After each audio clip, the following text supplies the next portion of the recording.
हर हर महादेव। नवरात्रि के पहले दिन मैं पूजा की हूँ तो आप लोग को दिखा दे रहा हूँ। नवरात्रि के पहले दिन और दूसरे दिन दोनों दिन का पूजा की हूँ तो एक ही में वीडियो में कर ली हूँ तो आप लोग को दिखा रही हूँ। पहले दिन मैं चौकी वगैरह रख कर माता रानी के लिए कान में का मैं बनवाई थी सोने का, तो मैं माता रानी को चढ़ा दे रही हूँ।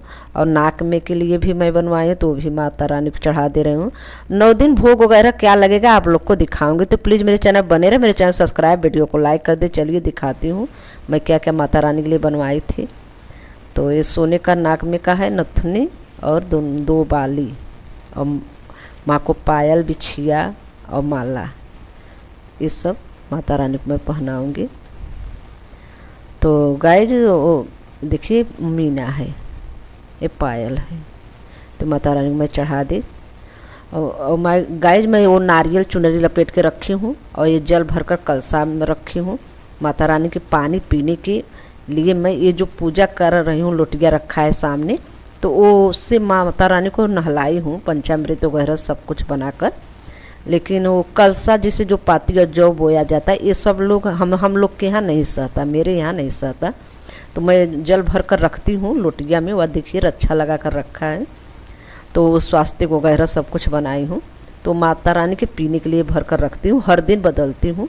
और ये जो छोटी लोटिया में है ये हम माता रानी को इससे नहलाती हूँ गंगा जल मिला के, क्योंकि पानी जो माता रानी के पीने के लिए रखा जाता है उसमें गंगा जल नहीं मिलाया जाता। जैसे पंचामृत बनाए हैं तो उसमें गंगा जल नहीं मिलाया जाता। नहाने के लिए जो बनाएंगे उसमें मिलाया जाएगा, जो माँ को अर्पित खाने के लिए पीने के लिए बनाएंगे उसमें गंगा जल नहीं मिलाया जाता। हम लोग अपने भले मिला के पी सकते हैं। तो गाइस मैं भोग लगा दी माता रानी को। पहले दिन क्या भोग लगाना है, पहले दिन घी का भोग लगाना है गाइस, तो मैं पहले दिन का भोग घी का ली हूँ। और इसके बाद आप कुछ भी भोग लगा सकती हैं, जैसे बतासा, दही, मिश्री और शहद गाइज रोज़ लगाइए आप लोग। और देखिए अब पहले माँ का भोग मैं घी अर्पित की माँ को घी मुक्त लगाई, ये सब वीडियो नहीं बनाई हूँ। और इसके बाद दही, बतासा, पंचामृत, पंचमेवा, काजू बादाम, ये सब कुछ भोग लगाना है।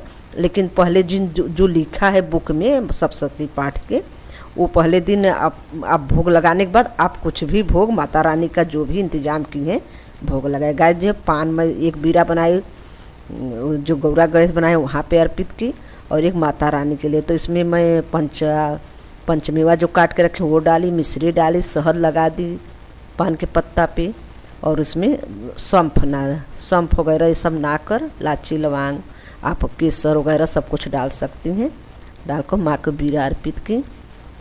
गाइस पहले दिन का मेरा ये पूजा है, और दूसरे दिन का भी मैं वीडियो इसी में बनाई हूँ, तो दूसरे दिन का भी आप लोग को दिखा दूँ। देखिए गाइस ये श्रृंगार का सारा सामान मैं रखी हूँ। इत्र आप लोग डेली लगाइएगा, और उसे माँ को जब स्नान करने के बाद उनके दोनों चरण में लगा दीजिएगा। और श्रृंगार उंगार वगैरह सब कुछ चुनरी पहनाने के बाद आप इत्र रुई का फाहा लगा के उसमें मतलब डुबा के माँ को अर्पित करिएगा। लेकिन नहाने के बाद उनके चरण में दोनों लगा दीजिएगा। और श्रृंगार का सामान जो है वो आप डेली माता रानी को स्पर्श कराइएगा।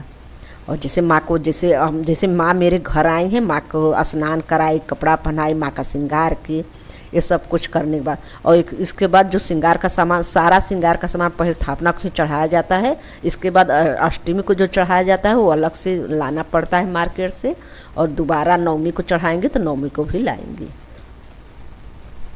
तो गाय देखिए ये सब मैं पूजा पहले दिन की हूँ। तो हम लोग को गाय मूर्ति की तो बन जाए, मूर्ति बना कर बैठाइए, और नहीं तो फोटो से पूजा करिए। और लेकिन कलसा जो जौ बोया जाता है और जो कलसा भर के वरुण देवों के मतलब वो था आवाहन किया जाता है, वो मेरे यहाँ नहीं होता। लेकिन 9 दिन पाठ वगैरह सब कुछ होता है, हवन हगयाई सब कुछ होता है। 9 दिन पाठ वगैरह सब कुछ करती हूँ। 9 दिन का भोग क्या है चलिए आप लोग को इसे बुक से दिखा रही हूँ।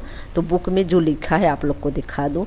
पहले दिन गाय का घी मनुष्य के निरोगी के लिए, दूसरे दिन शक्कर दीर्घायु जीवन, गाय का दूध तीसरे दिन, मालपुआ चौथे दिन, केला बुद्धि विकास के लिए 5वां दिन, छठे दिन मधु, 7वें दिन गुड़, 8वें दिन नारियल, 9वें दिन धान का लावा, और 10वें दिन काला तिल। जब आप हटाने लगेंगे तो काला तिल माता को अर्पित करके तो हटाइएगा। गाय और इसके बाद आप इसके बाद जो भी लिखा है उसमें, तो आप इसके अलावा वो मेन रहे और इसके अलावा आप कुछ भी भोग लगा सकती हैं। तो गाय पाठ कैसे करती हैं, अगर पूरा ये कवच अर्गला और कीलक ये सब करके आप पूरा पाठ डेली पढ़ती हैं तो कोई बात नहीं है। लेकिन जैसे एक एक पाठ करके 9 दिन में आपको ख़त्म करना है, तो गाइज आप देखिए पहले दिन कवच पढ़िए, अर्गला पढ़िए, कीलक पढ़िए, फिर आप पाठ करिए। तो पाठ 1 पाठ 2 पाठ जितना आप कर पाए हैं उतना करने के बाद आप वहाँ चिन्हान लगा दीजिए। चिन्हान लगाने के बाद देखिए मेरा पाठ हो गया। अभी पाठ मतलब पाठ करने के बाद हवन करेंगे, हवन करके माता रानी को फिर आरती करेंगे। छोटा हवन है पंचमेवा से। तो गाइस मैं पढ़ने के लिए बता रहे थे, तो एक मतलब जितना आप पाठ पढ़ें, 1 पाठ 2 पाठ पढ़ लें, आप उसी चिन्हा लगे। अगले दिन आपको कीलक का स्तोत्र और अर्गला स्तोत्र नहीं पढ़ना है, इसी को संपुट बोला जाता है।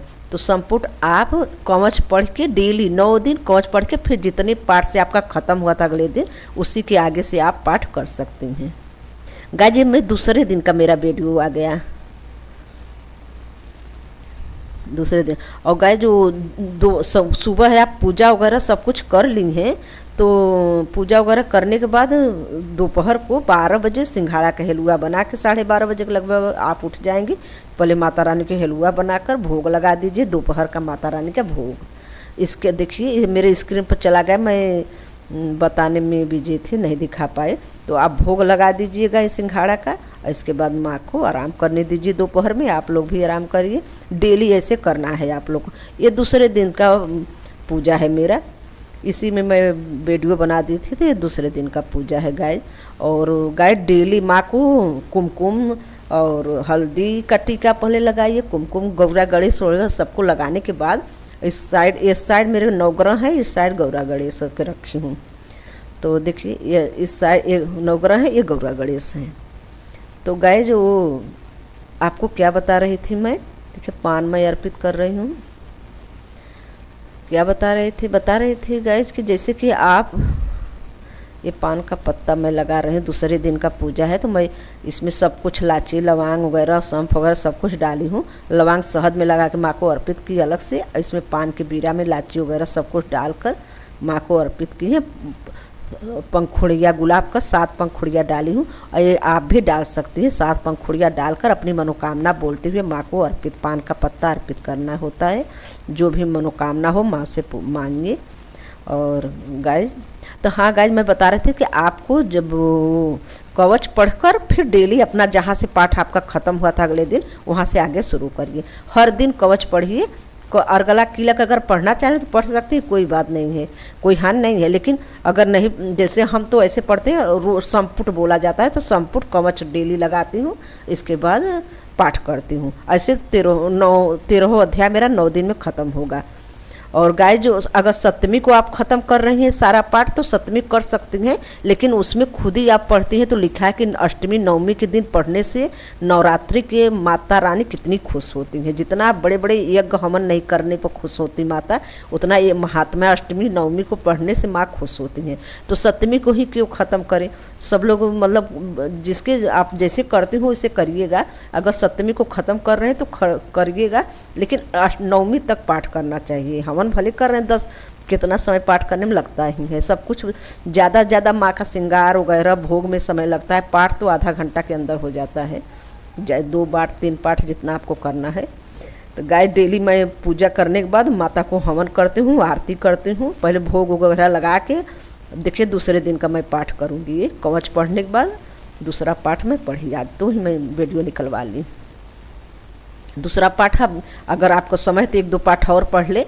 पढ़ने के बाद ऐसे आप पढ़ना चाहिए। और हवन वगैरह डेली का छोटे हवन पंचमेवा से आप करिएगा। घी चीनी पंचमेवा काट कर गाय रखती हूँ।